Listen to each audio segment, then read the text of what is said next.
Magandang araw mga made, pade. Ito na yung part 2 ng project natin dito sa bahay. Ito nga ang paggawa natin ng kisame dito sa kusina ng aming bahay. Ang gagawin nga wala natin ngayon ay takpan yung mga pagitan ng bawat hardiplex. Ito nga ang pagmamasilya para hindi halata ang mga dugtungan ng kisame. Mas maganda kasi yan tingnan kung may masilya para malinis tingnan, lalo na pag napinturahan na.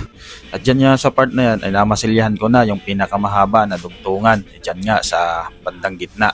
Ang diskarte ko nga pala sa pagmamasilya, inuunahan ko muna ng masilya at sinisiksikan yung mga dugtungan bago ko lagyan ng gasa. Mas tumitibay din kasi to pag nalalagyan ng gasa. At naiiwasan din yung mga bitak-bitak pag nagtatagal na yung kisame. Yung gasa nga pala na sinasabi ko ay hindi yung pangsugat. Yun po ang gamit talaga ng pangkisame. Ganito nga pala yung itsura nun. At yan po ang kinakabit nyo ngayon, yung gasa. At pagkatapos ko naman lagyan ng gasa yan, pinapatungan ko ulit ng masilya para matakpan yung gasa na ikinabit ko.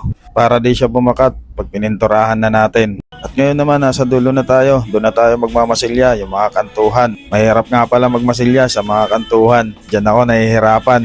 Pero pag mga sanay na at mga pintor talaga, madali na lang sa kanila yon. At pagkatapos nga ng mahabang masilyahan, dito naman tayo sa pagkakalat ng alikabok. Ito yung pagliliha para pakinisin yung mga minasilya mo. At para na rin hindi maging halata pag pininturahan na.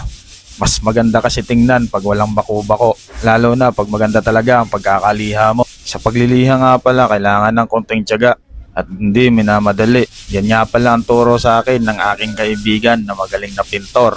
Walang iba kundi si Lawrence Dayaw. Shout out sa'yo, my friend. More project para masaya ang buhay.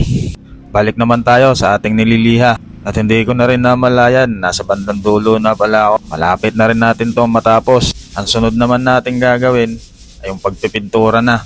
At pipinturahan natin yung buong kusina. Wala pa ako naiisip na kulay na maganda para sa ulig natin. Baka may suggestion kayo mga made, pade, kung anong magandang kulay para sa wall. Kasi yung kisame, puti lang talaga yung ikukulay ko dyan. Next year na nga pala ako magpipintura. Patapusin muna natin yung 2025 para mapukusan naman natin yung pagpipintura. So hanggang dito na lang. Sana nag-enjoy kayo sa panonood. Ako nga pala si Smoke ang bumabati sa inyo ng Happy New Year.